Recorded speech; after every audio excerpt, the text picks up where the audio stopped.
జీడిమెట్లలో అక్రమంగా నివసిస్తున్న 7 మంది బంగ్లాదేశ్ జాతీయులను పోలీసులు అరెస్ట్ చేశారు. గాజుల రామారం హెచ్ఏఎల్ కాలనీలో వీరంతా అద్దెకు ఉంటున్నారు. వీరి వద్ద నుంచి నకిలీ పాస్పోర్ట్లు, వీసాలు స్వాధీనం చేసుకున్నారు. ఎలాంటి ప్రూఫ్లు లేకుండా భారత్లో నివాసం ఉంటున్నట్లు పోలీసులు గుర్తించారు. అక్రమంగా దేశంలోకి ప్రవేశించినట్లు అనుమానిస్తున్నారు. దేశంలోని పలు ప్రాంతాల్లో చట్టవిరుద్ధంగా నివసించినట్లు తెలుస్తోంది. కుత్బుల్లాపూర్ డీసీపీ ఆదేశాల మేరకు చర్యలు చేపట్టారు. వీరందరినీ మెదక్ జిల్లా జోగిపేట డిపో సెంటర్ కు తరలించారు.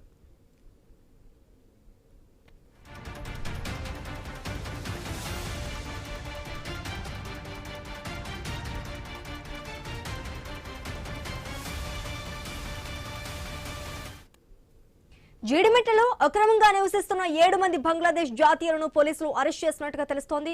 గాజుల రామారం హెచ్ఏఎల్ కాలనీలో వీరంతా అద్దెకు ఉంటున్నట్టుగా తెలుస్తోంది. ఇదే అంశానికి సంబంధించి మరింత సమాచారం మా ప్రతినిధి రత్నకుమార్ అందిస్తారు. రత్నకుమార్, జీడిమెట్లలో 7 బంగ్లాదేశ్ జాతీయులను అరెస్ట్ చేశారు. గాజుల రామారం హెచ్ఏఎల్ కాలనీలో అద్దెకు నివాసం ఉంటున్న విషయం తెలిసిన తర్వాత సమాచారం మేరకు పోలీసులు దాడులు నిర్వహించడం జరిగింది. ఈ దాడుల్లో 7 బంగ్లాదేశీయులు పట్టుబడటం జరిగింది.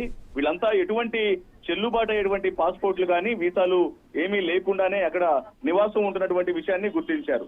ఇతర డాక్యుమెంట్లు ఏవి సరిగా లేకుండానే వాళ్ళు ఇక్కడ ప్రవేశించి సరిహద్దుల ద్వారా గత కొంతకాలం నుంచి ఇక్కడే అక్రమంగా నివసిస్తున్నారనేటువంటి సమాచారం తెలుసుకున్నారు. అక్రమంగా దేశంలోకి ప్రవేశించినట్లు గుర్తించడం జరిగింది. దేశంలోని పలు ప్రాంతాల్లో చట్టవిరుద్ధంగా నివసిస్తున్నట్లు ఇప్పటికే గుర్తించడం జరిగింది. కుత్బుల్లాపూర్ డీసీపీ ఆదేశాల మేరకు వీళ్ళపైన చర్యలు తీసుకోబోతున్నారు. మరోవైపు మెదక్ జిల్లా జోగిపేట డిపోటేషన్ సెంటర్ కు వీళ్లను పంపించేటువంటి ఏర్పాట్లు చేస్తూ ఉన్నారు. అక్కడి నుంచి తిరిగి బంగ్లాదేశ్ కు వీళ్లను తరలించేటువంటి అవకాశాలు ఉంటాయి. మధ్యకాలంలో రోహింగ్యాలు కావచ్చు, బంగ్లాదేశీయులు ఇలా వరుసగా సరిహద్దులను దాటి చొరబడుతున్నటువంటి ఘటనలకు సంబంధించి కూడా పోలీసులు ఫోకస్ చేయడం జరిగింది.